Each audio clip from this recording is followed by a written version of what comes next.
নমস্কার বন্ধুরা, রাজ্যের সকল পরিযায়ী শ্রমিকদের সমস্যা প্রকল্পের মাধ্যমে 5,000 টাকা দেওয়ার ঘোষণা করেছে মুখ্যমন্ত্রী মমতা বন্দ্যোপাধ্যায়। তো আপনাদেরকে সমস্যা প্রকল্পে আবেদন করার পূর্বে পরিযায়ী শ্রমিকে আবেদন করতে হবে। তো পরিযায়ী শ্রমিকে আপনারা কীভাবে আবেদন করবেন সম্পূর্ণ ভিডিওটি দেখুন এবং অন্যকে দেখার সুযোগ করে দিন। তো এই ফর্মটা আপনাকে পুরোটা ফিল আপ করার পর আপনাকে জমা করতে হবে। তো ভিডিওটি শেষ অবধি দেখুন কীভাবে ফর্মটা ফিল আপ করে আমি। এখানে কোনো ভুল তথ্য দেওয়া যাবে না। তো 1 নম্বর ব্যক্তিগত তথ্য। তো যে পরিযায়ী শ্রমিক তার নাম, তার মোবাইল নাম্বার, বাবা বা স্বামীর নাম,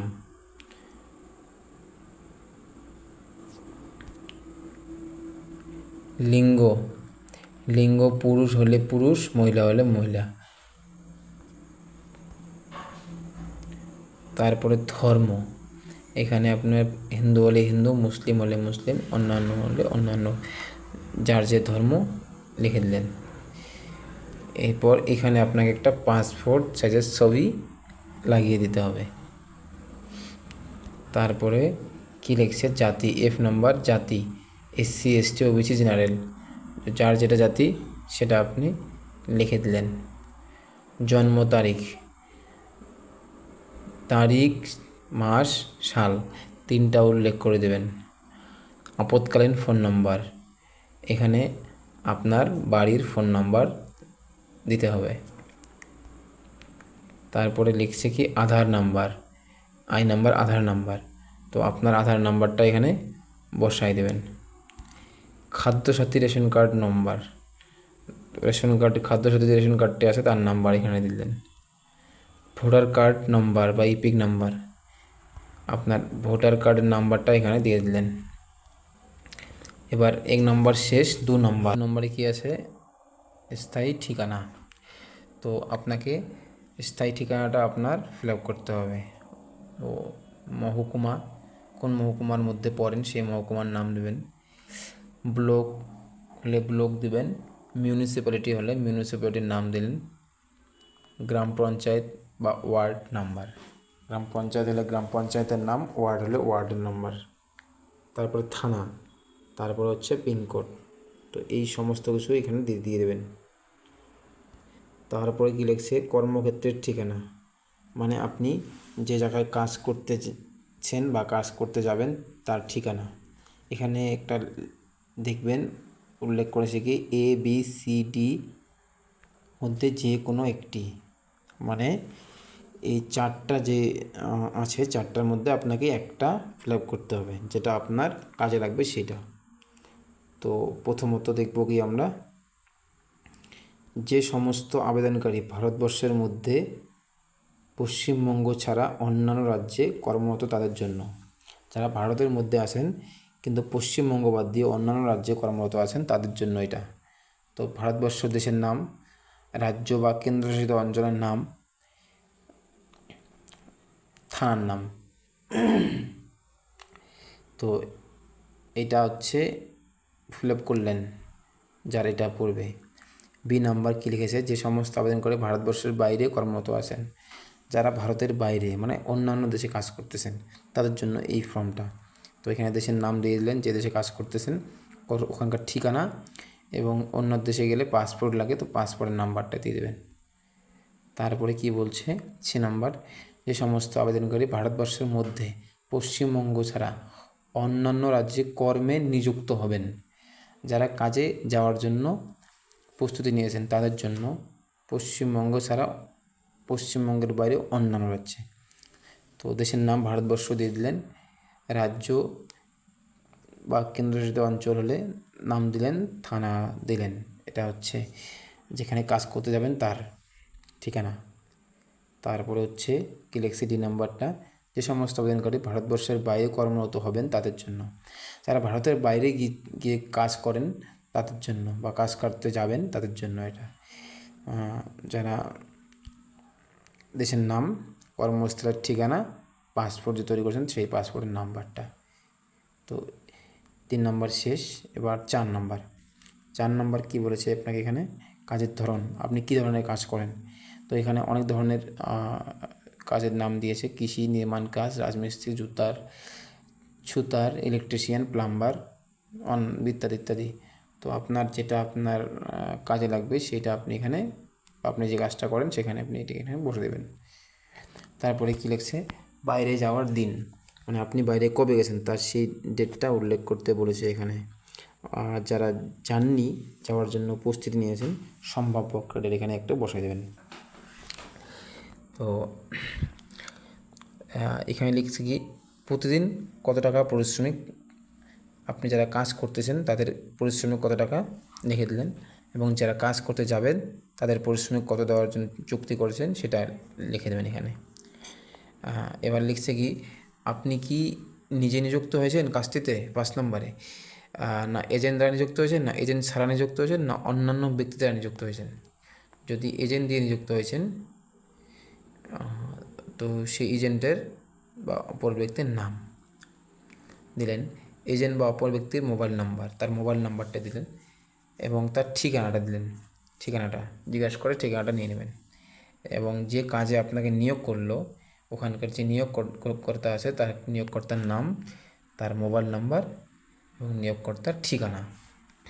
তো এটা হচ্ছে লাগবে এখানে 5 নম্বর অবধি, এখানে ফর্ম ফিল আপটা হয়ে গেল। তো নেক্সট আমরা দেখব, নেক্সটে কী চেয়েছে, 6 নম্বর কী চেয়েছে, ব্যাংক সংক্রান্ত তথ্য। তো আপনার এখানে ব্যাংক সংক্রান্ত তথ্য চেয়েছে। তো প্রথমত হচ্ছে ব্যাংকের নাম দিয়ে দিলেন, পশ্চিমবঙ্গের যে কোনো ব্যাংক, হ্যাঁ, যে ব্যাংকের নাম দিয়ে দিলেন, ব্যাংকের ব্রাঞ্চের নাম দিয়ে দিলেন, অ্যাকাউন্ট নাম্বার এবং আইএফএসসি কোড। এটা আপনি পাবেন কোথায়, আপনার ব্যাংক খাতাতে ফার্স্ট পেজেই এই তথ্যগুলো থাকে, দেখে দেখে ভালো করে দিয়ে দেবেন। তারপরে মনোনয়ন সংক্রান্ত তথ্য। তো আপনি যাকে মনোনীত ব্যক্তি হিসেবে রাখবেন সেই ব্যক্তির নাম, মোবাইল নাম্বার, সম্পর্ক, আধার নাম্বার, এগুলো দিতে বলেছে। তো আপনি মনোনীত ব্যক্তির নাম দিলেন, মোবাইল নাম্বার এখানে লিখে দিলেন, তার সঙ্গে কী সম্পর্ক এবং মনোনীত ব্যক্তির আধার নাম্বার, মানে এটা আপনার হচ্ছে নমিনি, আমরা যে ইংলিশে নমিনি বলি সেটা হচ্ছে মনোনীত ব্যক্তি। তো এখানে দিয়ে দিলেন এটা। তারপরে কী লিখছে, আবেদনকারীর রেশন কার্ড বা খাদ্যসাথীর বিবরণ।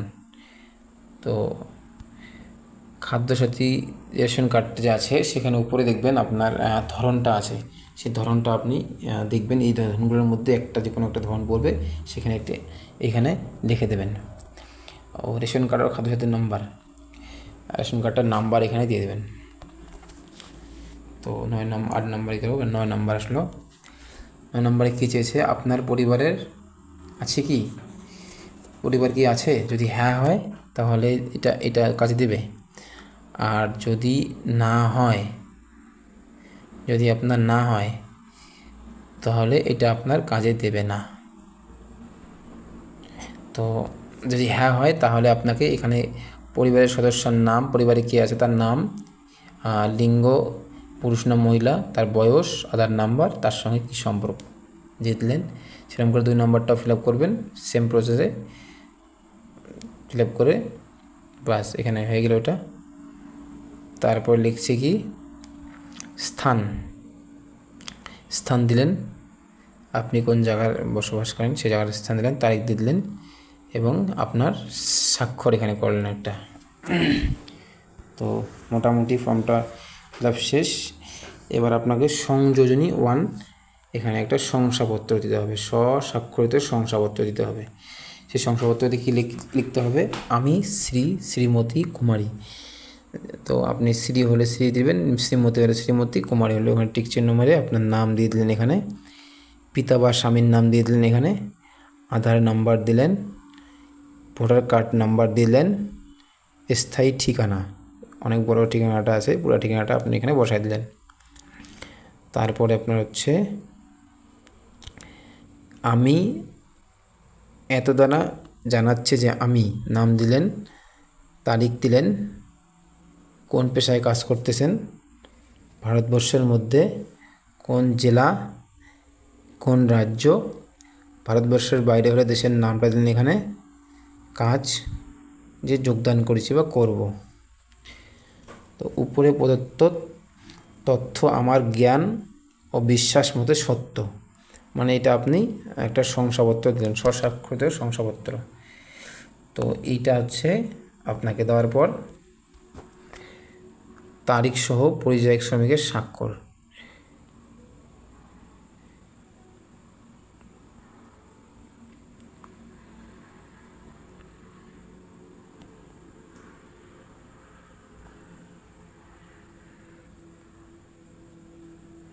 লাস্টে দেখবেন লেখা আছে তারিখ সহ পরিযায়ী শ্রমিকের স্বাক্ষর। সেইটা এখানে তারিখ সই করার পর তারিখ দিয়ে দেবেন এখানে। তো মোটামুটি ফর্ম ফিল আপ কমপ্লিট হয়ে গেল।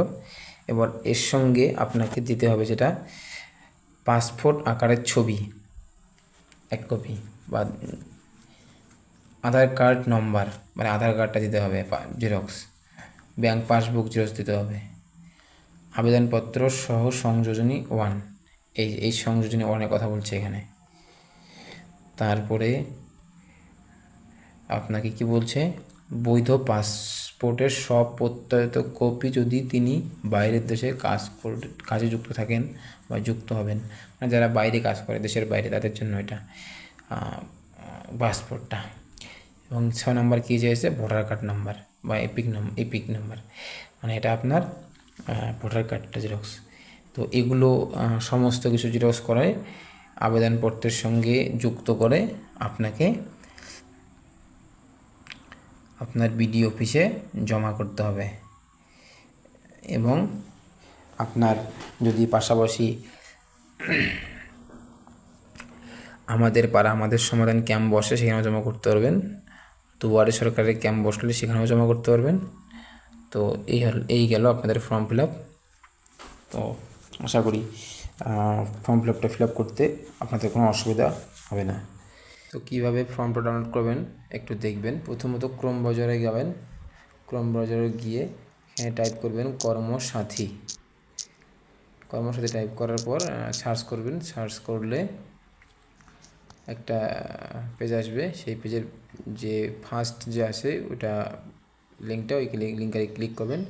ক্লিক করে এরকম একটা পেজ আসবে, এই পেজে স্ক্রল ডাউন করবেন। স্ক্রল ডাউন করার পর নিচে দেখবেন ডাউনলোড ফর্ম নামে একটা অপশন আছে, ওখানে ক্লিক করবেন।